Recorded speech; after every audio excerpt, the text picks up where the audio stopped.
പ്രിയ പ്രേക്ഷകർക്ക് സീരിയൽ ന്യൂസിലേക്ക് സ്വാഗതം. കൂടുതൽ സീരിയൽ ന്യൂസുകൾ അതിവേഗം ലഭിക്കുന്നതിന് ഈ ചാനൽ സബ്സ്ക്രൈബ് ചെയ്യുക.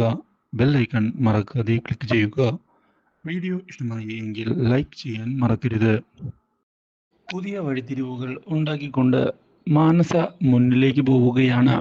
തന്നെ അപമാനിക്കാൻ ശ്രമിച്ച ദേവ്ജിയോട് എത്രയും പെട്ടെന്ന് തന്നെ ഇതിനുള്ള തെളിവുകൾ കാണിക്കണമെന്നും തൻ്റെ പക്കൽ ഈ ഡിസൈൻ വരച്ചത് താനാണ് എന്ന് തെളിയിക്കാനുള്ള തെളിവുകളുണ്ട് എന്ന് പറയുകയും ചെയ്യുന്നു.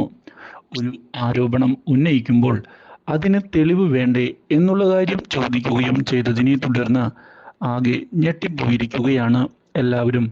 മാത്രവുമല്ല, ഇനി ഞാൻ തെളിവ് കൊണ്ടുവന്ന് ഈ ഡിസൈൻ വരച്ചത് ഞാനാണ് എന്നും കൺമണിയല്ല എന്നും തെളിയിക്കുമെന്നും അതിനുശേഷം മാത്രമാണ് ഞാൻ ഈ പുരസ്കാരം വാങ്ങുകയുള്ളൂ എന്ന് വെല്ലുവിളിക്കുന്നു. പക്ഷേ കൺമണിയാണ് ഇത് വരച്ചതെന്ന് തെളിയിക്കാൻ ദേവ്ജിയും ബാധ്യസ്ഥനാണ് എന്നുള്ള കാര്യം മറക്കരുത് എന്ന് ഓർമ്മിപ്പിക്കുന്ന മാനസ ഇതേ തുടർന്ന് അവിടെ നിന്ന് പോവുകയാണ്. ഈ കാര്യം കേട്ടതിനെ തുടർന്ന് ദേവ്ജി ഇനി എന്താണ് ചെയ്യേണ്ടത് എന്ന് ആലോചിച്ചിരിക്കുകയാണ്. തെളിവുകൾ എങ്ങനെ കണ്ടെത്തും എന്നുള്ള ചോദ്യം അയാളുടെ മുൻപിൽ ബാക്കിയാകുന്നു. ഇതേ സമയം സാഗർ ദേവ്ജിയുടെ അടുത്തേക്ക് വരികയും എന്തിനാണ് വെറുതെ പ്രശ്നങ്ങൾ ഉണ്ടാക്കിയത് എന്ന് ചോദിക്കുകയും ചെയ്യുന്നു.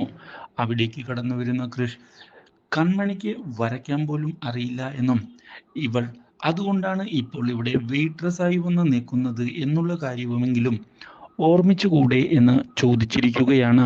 ഇത് കേട്ടതിനെ തുടർന്ന് ഞാനിത് വെറുതെ പറഞ്ഞതല്ല, എൻ്റെ എക്സ്പീരിയൻസിനെ നിങ്ങൾ തള്ളിക്കളയുകയും ചെയ്യരുത്. ഞാൻ പറയുന്നത് സത്യമാണ്. നിങ്ങൾ ആലോചിച്ചാൽ അത് നിങ്ങൾക്കും മനസ്സിലാകും. പക്ഷേ കൃഷും അതുപോലെ തന്നെ സാഗറും എന്താണ് ഇതിന് ഉത്തരം പറയേണ്ടത് എന്നറിയാതെ പകച്ച് നിന്നുപോകുന്നു. എന്തായാലും തെളിവുകൾ വരട്ടെ, അതിനുശേഷമാകാം ബാക്കി കാര്യങ്ങൾ എന്ന് കൃഷ് ഇതേ തുടർന്ന് അറിയിക്കുകയാണ്. സാഗറും അതേ കാര്യം ഉറപ്പിച്ചു പറയുന്നു. ഇതോടെ കൺമണിയെ ചെന്ന് കാണുന്ന ദേവ്ജി ആ ഡിസൈൻ നിന്റേതാണ് എന്നുള്ള കാര്യം എനിക്ക് വ്യക്തമായി അറിയാവുന്നതാണ്. അത് തെളിയിക്കുന്നതിനുള്ള അവസരമാണ് ഇനി നമ്മുടെ മുൻപിലേക്ക് വന്നിട്ടുള്ളത്. അതിന് നിന്റെ കയ്യിൽ എന്ത് തെളിവുകളാണ് ഉള്ളത്? ഇത് കേൾക്കുന്ന കൺമണി തൻ്റെ പക്കൽ യാതൊരു തെളിവുകളും ഇല്ല എന്ന് വ്യക്തമാക്കുകയും തൻ്റെ അച്ഛന് അന്ന് വരച്ച ഡിസൈൻ ഞാൻ കാണിച്ചു കൊടുത്തിരുന്നു എന്ന് പറയുകയും ചെയ്യുന്നു. ഇതോടെ ശ്രീനിവാസൻ ഞാനത് കണ്ടിരുന്നു എന്ന് പറയുന്നുവെങ്കിലും അങ്ങനെ ശ്രീനിവാസൻ പറഞ്ഞിട്ട് യാതൊരു കാര്യവും ഇല്ല എന്നും അതിന് തെളിയിക്കുന്നതിനായി ശക്തമായ തെളിവുകളാണ് ഇപ്പോൾ നമുക്ക് ആവശ്യമെന്ന് വ്യക്തമാക്കുകയും ചെയ്യുന്നു. ഇതോടെ കൺമണി എന്താണ് ചെയ്യേണ്ടത് എന്നറിയാതെ പകച്ചു പോകുന്നു. ഞാനും ഒരു വഴി ആലോചിക്കട്ടെ എന്ന് പറഞ്ഞുകൊണ്ട് ദേവ്ജിയും അവിടെ നിന്ന് പോവുകയാണ്. ഇതോടെ തിരികെ വീട്ടിലെത്തുന്ന കൺമണിയോട് ധനലക്ഷ്മി മുന്നിലേക്ക് കടന്നു വന്ന് ചോദിക്കുകയാണ്, ആ ഫംഗ്ഷൻ അലമ്പാക്കിയപ്പോൾ നിനക്ക് സമാധാനമായില്ലേ എന്ന്. ഇത് കേട്ടതിനെ തുടർന്ന് ഉത്തരം പറയാൻ സാധിക്കാതെ നിൽക്കുകയാണ് കൺമണി. ഞാൻ യാതൊരു തെറ്റും ചെയ്തിട്ടില്ല എന്ന് വ്യക്തമാക്കുന്ന കൺമണി ദേവ്ജിയാണ് തന്നെ അവിടെ നിന്ന് വിളിച്ചുകൊണ്ട് പോയത് എന്നും അദ്ദേഹം വിളിച്ചപ്പോൾ പോകാതിരിക്കാൻ തനിക്ക് സാധിച്ചില്ല എന്ന് പറയുകയും ചെയ്യുന്നു. ഈ കാര്യം കേട്ടതിനെ തുടർന്ന് ആകെ ഞെട്ടിപ്പോയിരിക്കുകയാണ് അമ്മായിമാർ. മാത്രവുമല്ല, ഈ അവസരം ഉപയോഗിച്ചുകൊണ്ട് അമ്മായിമാർ വീണ്ടും കളിയാക്കുകയാണ് കൺമണിയെ. ഇനി നീ എങ്ങനെയാണ് ഈ ഡിസൈൻ നിന്റേതാണ് എന്നുള്ള കാര്യം തെളിയിക്കുക എന്ന് ചോദിക്കുകയും ചെയ്തതിനെ തുടർന്ന് കൺമണി ആകെ കൺഫ്യൂഷനിലായിരിക്കുകയാണ്. മാത്രവുമല്ല, ഈ ബഹളമെല്ലാം കേട്ടുകൊണ്ടാണ് ഗൂഗിൾ കടന്നു വരുന്നത്.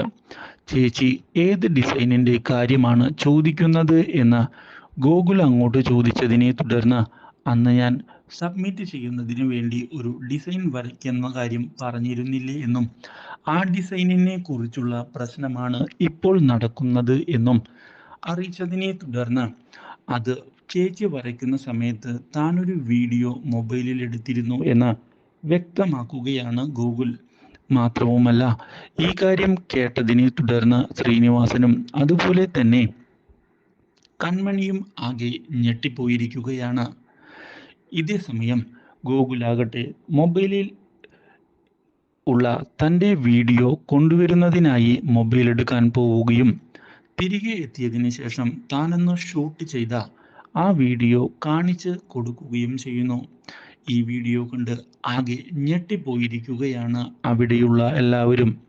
ഇത് കാണുന്ന ശ്രീനിവാസൻ, ഇത് മതി, ഇതൊരു നല്ലൊരു തെളിവാണ്, അതുകൊണ്ട് തന്നെ ഇനി കൺമണി യാതൊരു കാര്യത്തിലും പേടിക്കേണ്ടതില്ല എന്ന് പറയുകയും സത്യം വിജയിക്കും എന്ന് വ്യക്തമാക്കുകയും ചെയ്തിരിക്കുകയാണ്. ഈ കാര്യം അറിയുന്ന കൺമണി ഇതേ തുടർന്ന് ദേവ്ജിയെ ഫോൺ ചെയ്ത് കാര്യങ്ങൾ അറിയിക്കാൻ തീരുമാനമെടുക്കുകയാണ്. ദേവ്ജിയെ കാണുന്നതിനായി ഇതേ തുടർന്ന് കൺമണി ചെല്ലുകയും തൻ്റെ കയ്യിൽ ഒരു തെളിവുണ്ട് എന്ന് പറയുകയും ചെയ്യുന്നു.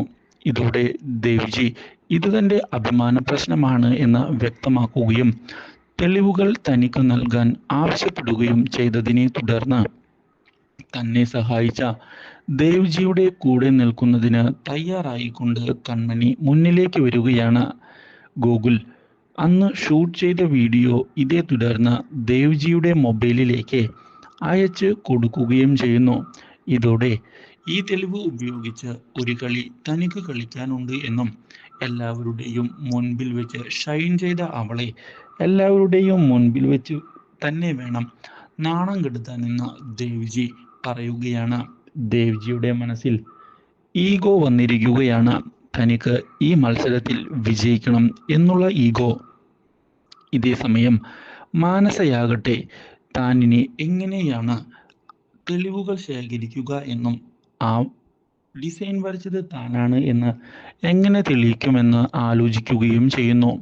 വീട്ടിലെത്തിയ മാനസയുടെ അച്ഛനും അമ്മയും തെളിവുകൾ എവിടെ എന്ന് ചോദിച്ചതിനെ തുടർന്ന് തൻ്റെ പക്കൽ യാതൊരു തെളിവുകളും ഇല്ല എന്ന് വ്യക്തമാക്കുന്ന മാനസ ആ ഡിസൈൻ വരച്ചത് അവൾ തന്നെയാണ് എന്ന് സമ്മതിക്കുകയും ചെയ്തിരിക്കുകയാണ്. ഈ കാര്യം കേട്ടതിനെ തുടർന്ന് ആകെ ഞെട്ടിപ്പോകുന്ന മാനസയുടെ അച്ഛനും അമ്മയും ഇതോടെ കള്ളത്തരം പുറത്തു വരുമോ എന്ന് ചോദിക്കുന്നു. പക്ഷേ ഇല്ല എന്ന് വ്യക്തമാക്കുന്ന മാനസ കൺമണിയുടെ കയ്യിലും തെളിവുകൾ കാണില്ല എന്നും അതുകൊണ്ട് തന്നെ ഇനി എന്തെങ്കിലും തെളിവുകൾ ഉടൻ തന്നെ താൻ ഫാബ്രിക്കേറ്റ് ചെയ്ത് അവിടെ കൊണ്ടുപോയി അവതരിപ്പിക്കുമെന്ന് പറയുകയും ചെയ്യുന്നു.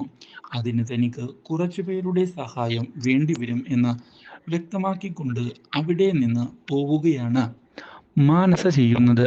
ഇതോടെ മാനസ കുടുങ്ങുമോ എന്നുള്ള ഭയം മാനസയുടെ അച്ഛൻ്റെയും അമ്മയുടെയും മുഖത്ത് നിഴലിക്കുകയാണ്. ഇതേ സമയം കൃഷിൻ്റെയും അതുപോലെ തന്നെ സാഗറിൻ്റെയും മുൻപിലേക്ക് കടന്നു വരുന്ന ദേവ്ജി ഒടുവിൽ കൺമണി ഡിസൈൻ ചെയ്യുന്ന വീഡിയോ കാണിച്ചു കൊടുത്തിരിക്കുകയാണ്. Do like, share and subscribe.